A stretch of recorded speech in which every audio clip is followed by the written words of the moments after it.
I want to talk a bit now about story, hope and transformation.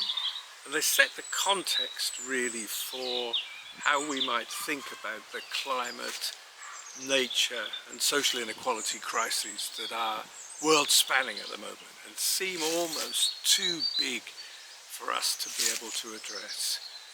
Story is a way into thinking about language, about talking in ways that engage people, and perhaps for imagination, thinking differently. Bertolt Brecht in 1939 said this about story. He said, "In the dark times, will there be singing?" He said, yes, there will also be singing about the dark times. The point is the song, is the saga, is the story, and we have to think about how, even when times are pretty dark, how we can think about approaching these big problems in a different way. Now, story does three things, really. It maps multiple paths, so it opens up opportunities. It's about transformations. It's about moments that change us in our lives, in our worlds forever. Ratchet points, tipping points, moments when there's no going back. Things have changed forever. And the third thing is that story brings people together.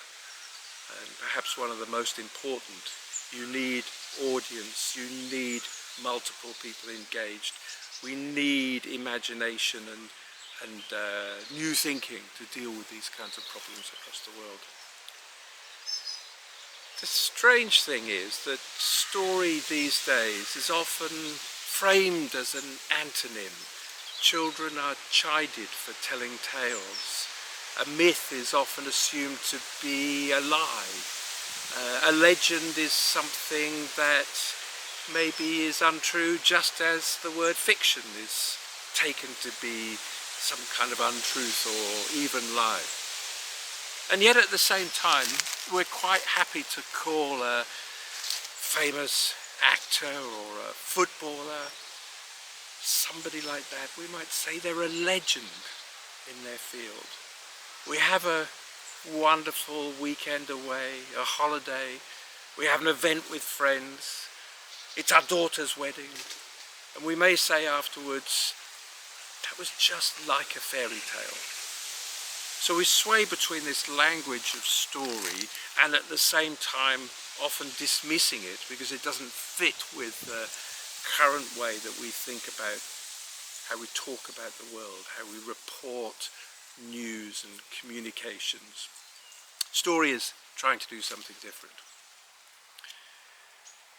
Story starts in human cultures around the fireplace, around the hearth, at the end of the day, in the flickering shadows, children, eyes wide, faces upturned, listening to the story, the wind in the leaves above.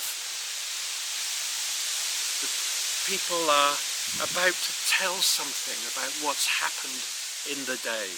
The shadows are flickering. Now there's a moment as we're full, we've eaten. There's a moment now to share ideas and reflections and tales of the day. And this is how, of course, information gets exchanged between people. How suddenly we go from having individual experiences to multiplying them up, learning from others, and having that knowledge of someone else's experience as our own. So we rehearse for the world by listening to stories. And we know what to do when we hear stories of risk and terror and horror and heroism. Then we are able to use that story without having gone through the nature of that risk ourselves.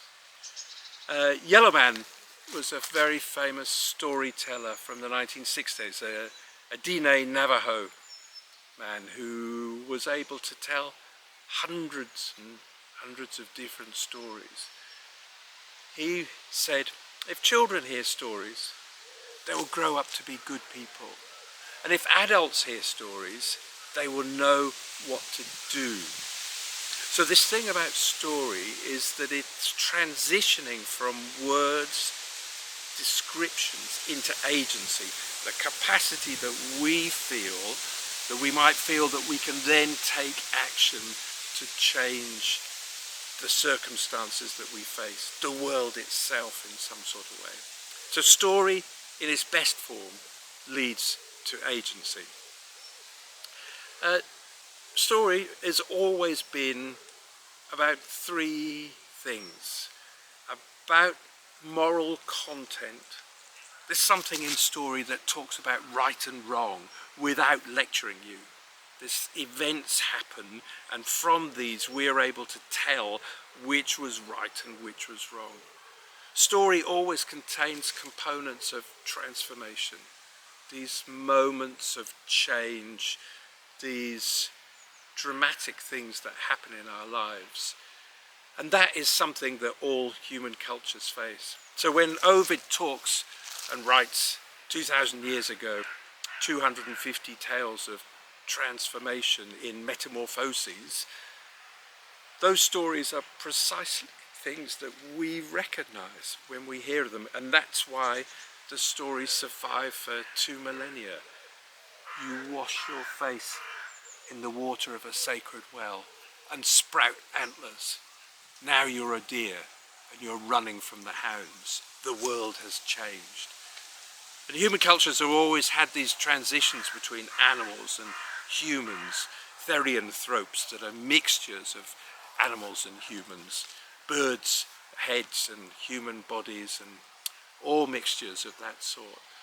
So the blurring of boundaries is something that also happens in stories.